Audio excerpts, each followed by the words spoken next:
Alors, il y a plusieurs aspects. Il faut comprendre qu'au Sénégal, l'éducation et la formation sont gérées par 4 ministères, avec chacun des rôles assez précis.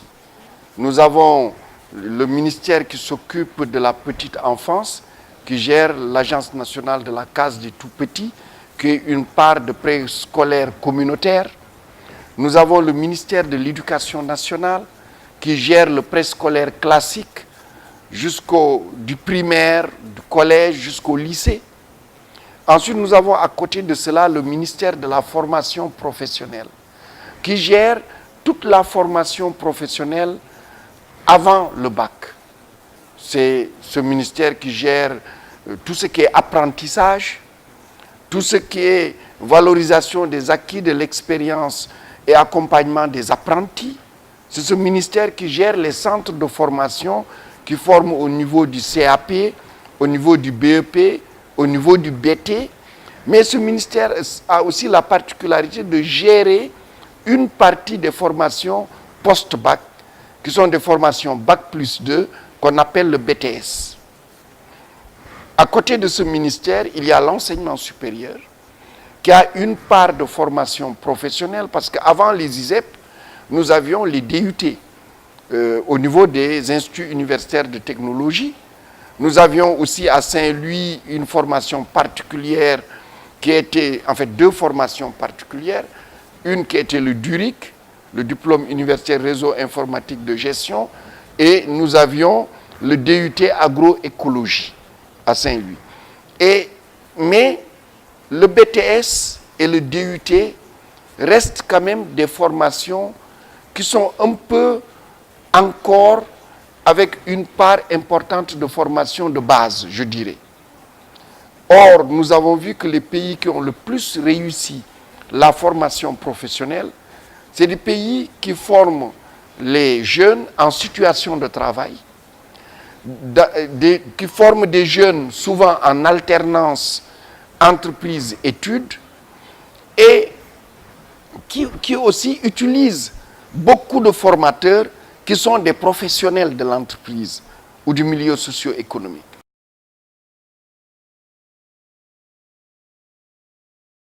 C'est ça qui a amené la réforme à penser et à aboutir à un nouveau concept constitué par les instituts supérieurs d'enseignement professionnel. Bac plus 2, alternance études du lieu professionnel, formation en situation de travail. Et pour construire ces ISEP, nous avons fait une étude. Cette étude a été commanditée pour voir le Sénégal à 14 régions, quelles sont les potentialités de développement économique, social et culturel de chaque région. Et c'est à partir de cela que les filières de formation ont été dessinées. Et nous avons aujourd'hui le profil de chaque ISEP pour chacune des régions.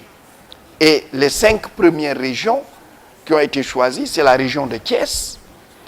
Et c'est pourquoi à Thiès, par exemple, vous avez les métiers du rail. La région de Dakar et l'ISEP de Dakar est centrée essentiellement autour des TIC. Vous avez la région de Saint-Louis, avec l'ISEP de Richard Toll, où nous avons le machinisme agricole, nous avons l'irrigation, nous avons l'agriculture de manière générale. Nous avons la Casamance avec la région de Ziguinchor, Bignona, où nous avons tout ce qui est lié à l'agroforesterie et aux métiers verts, à l'hôtellerie, au tourisme. Nous avons Matam, où nous avons, en plus de l'agriculture, des métiers liés à l'élevage, les métiers de lait, liés au lait. Nous avons aussi les mines, nous avons la chimie appliquée à l'agriculture. 2 ISEP qui sont en cours de conception, c'est l'ISEP de Mbacké, où ce sont les énergies, l'ISEP de Kédougou, où ce sont les métiers des mines et tout ce qui est génie. Et je peux continuer comme ça, si je prends l'ISEP prévu dans la région de Louga, qui sera, on n'a pas encore choisi, ce sera entre Dara, Linguère et Barkédji. Et ce sera particulièrement les métiers de l'élevage et les métiers de la peau qui seront là.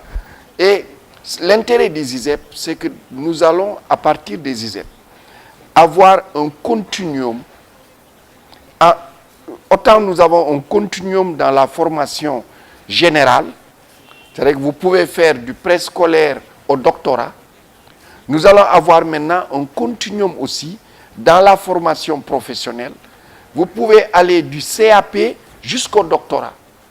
Parce que les ISEP sont ouverts au BT. Pour faire, vous savez, vous avez ce parcours professionnel, vous faites le CAP. Après le CAP, vous faites le BEP. Après le BEP, vous faites le BT. Et le BT vous permet d'entrer dans un ISEP. Après le diplôme de l'ISEP, vous faites une licence professionnelle. Après, vous faites un master et un doctorat. Donc, désormais, avec les ISEP, ce qui était une inéquité, je dis bien une inéquité, et qui faisait que la formation professionnelle n'était pas attrayante et semblait être de seconde zone, parce qu'à un moment donné, vous étiez obligé de vous arrêter ou carrément d'aller refaire le bac, de faire le bac. Désormais, vous n'avez plus besoin de cela. Et les ISEP permettent de rétablir cet équilibre-là. Donc, ça aussi, c'est un élément important. Et enfin, c'est de donner à notre économie, c'est de donner à l'agriculture, à l'élevage, à l'industrie, des cadres moyens, des techniciens supérieurs, des hommes de terrain et de pratique pour pouvoir, évidemment, accompagner le développement et la croissance économique au niveau de notre pays. Pour les ISEP, peut-être pour les 5, je peux vous donner les effectifs. L'ISEP de Thiès est prévu pour 5000 apprenants. L'ISEP de Diamniadio va démarrer avec 400 apprenants pour passer à 5000 apprenants. L'ISEP de Matam est prévu pour 1000 apprenants. L'ISEP de Richard Toll va démarrer avec 5000 apprenants. Et l'ISEP de Bignona va démarrer avec 1000 apprenants pour se stabiliser à 3000 apprenants. Ça, c'est pour ces 5 premiers ISEP. Au niveau des coûts, l'ISEP de Thiès et les coûts vont s'aligner pour les autres ISEP. La même chose, l'étudiant paye 80 000 francs de droits d'inscription. Nous avons totalement déconnecté le volet habitat des ISEP. Les ISEP, il n'y aura pas de logement d'étudiants dans les ISEP. Par contre, les ISEP auront un restaurant. Et c'est un restaurant d'ailleurs dans les ISEP dans lesquels nous avons des filières, par exemple tourisme ou hôtellerie. Ce sont en fait des restaurants de formation des étudiants. Par exemple, à Thiès, on a cette filière, il y a un grand restaurant. Les équipements sont arrivés, c'est des équipements hyper sophistiqués. Et ce restaurant sera aussi un lieu de formation, mais sera aussi un lieu de restauration pour les étudiants, pour les apprenants des ISEP et les personnels des ISEP. Par contre, les élèves des ISEP, les apprenants des ISEP sont éligibles aux bourses.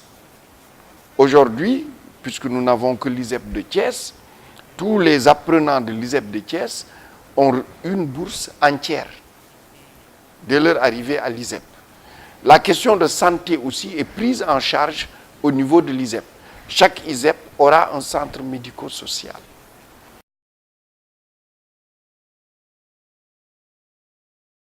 Chaque ISEP a un centre d'innovation. Et les ISEP auront des écosystèmes. Et dans les écosystèmes, il est prévu la création d'un centre d'apprentissage et de production, qui est une sorte d'usine, école. Et c'est des conventions entre les entreprises et l'école qui vont permettre de transférer une part de production de l'entreprise à l'usine école pour à la fois permettre aux apprenants de l'ISEP de faire des stages, parce qu'une question clé au niveau des ISEP, c'est où trouver les stages. Parce que le tissu économique n'est pas suffisamment large. Et c'est aussi là où vous voyez le lien entre le nombre d'étudiants de l'ISEP Parce que si vous voyez, par exemple, nous démarrons à Bignona avec 1000 apprenants. Parce que nous avons bien mesuré le tissu entrepreneurial. Et quand on parle d'entreprise, par exemple, quand c'est le monde agricole, pour nous, la ferme familiale, c'est aussi une entreprise. La réponse, nous, que nous trouvons, c'est la création de ce centre d'apprentissage et de production avec accord avec les entreprises. Et c'est la création aussi du centre d'innovation pour permettre, ce centre d'innovation va être un incubateur. Parce que les jeunes qui vont être formés, il va y avoir des jeunes qui vont aller tout de suite s'employer, etc. Mais il y aura aussi d'autres jeunes qui ont des idées d'entreprise et qui doivent être accompagnés au sein de l'ISEP pour créer leur entreprise et la développer. Au fur et à mesure de la montée en puissance, nous sous-entendons la création même d'entreprises par les apprenants. Et ceci permet d'élargir la capacité d'accueil des stagiaires, etc. Mais c'est surtout le centre d'apprentissage et de production qui peut être une usine, comme à Diamniadio, qui peut être une exploitation agricole, qui peut être une ferme, qui peut être une structure de pêche, et il va déterminer la capacité d'accueil de l'ISEP. Et c'est pour ça que nous y prêtons attention, mais aussi nous faisons confiance à une chose qui ne s'est pas encore démentie.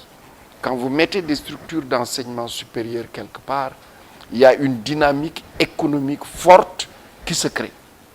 Et cette dynamique, elle va aussi suivre les ISEP.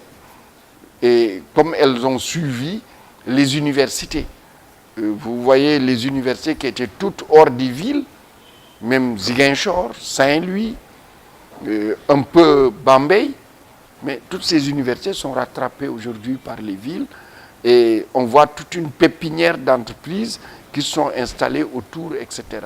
Donc c'est aussi une vision optimiste du fait que la création de structures d'enseignement supérieur est un élément de développement de l'attractivité économique, sociale et culturelle d'une partie d'un terroir donné. Donc ceci aussi est un aspect. L'autre aspect, ce sont les formateurs. Sur ce volet formation professionnelle, la question est plus délicate que le volet enseignement supérieur de manière générale. C'est pourquoi nous avons, depuis quelques années, démarré des partenariats avec des institutions qui ont une tradition de formation professionnelle. C'est avec la France, où il y a plusieurs instituts de formation de formateurs. C'est avec la Corée. La Corée, d'ailleurs, nous sommes en train d'aller plus loin. Bon, je vous dévoile quelque chose qui n'est pas encore totalement ficelé.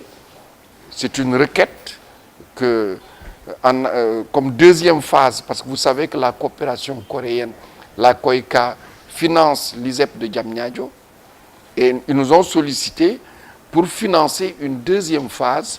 Et cette deuxième phase va être la création d'un centre de formation de formateurs et de personnel d'encadrement des ISEP. Et la requête est lancée pour envoyer, nous attendons la suite qui va être donnée. Ça va être sûrement, on aura la décision d'ici le mois de juin. Et au-delà de ces ISEP et du Sénégal, le Sénégal est un des pays fondateurs de ce qu'on appelle le PACET, Partnership for Applied Science, Engineering and Technology. Et il se trouve que j'en assure la présidence du conseil d'administration. Et un des volets du programme du PACET, c'est la création de 5 centres d'excellence régionaux de formation de formateurs pour la formation professionnelle. Et c'est quelque chose qui est en cours. Nous sommes en train de mobiliser les financements et de mobiliser les partenaires. Récemment, il y a quelques semaines, j'étais en Inde, à la tête d'une délégation du PACET, où nous avons discuté et nous sommes arrivés à des conclusions qui vont être consignées dans un MOU avec le ministère indien du développement des compétences et de l'entrepreneuriat. Ceci va dans ce sens-là, car il ne faudrait pas que la mise en place des ISEP crée quelque chose qui n'est pas recherché, qui est le dépeuplement en formateur des lycées professionnels. Et ça, nous sommes très attentifs à cette question. Et c'est pourquoi la question de formation de formateurs, elle est critique. Et c'est aussi une des raisons qui fait que les ISEP sont regroupés en réseau et qui est constitué par un décret du président de la République qui crée le réseau des instituts supérieurs d'enseignement professionnel. Et cette question de formation des formateurs est aussi au cœur des missions de ce réseau-là.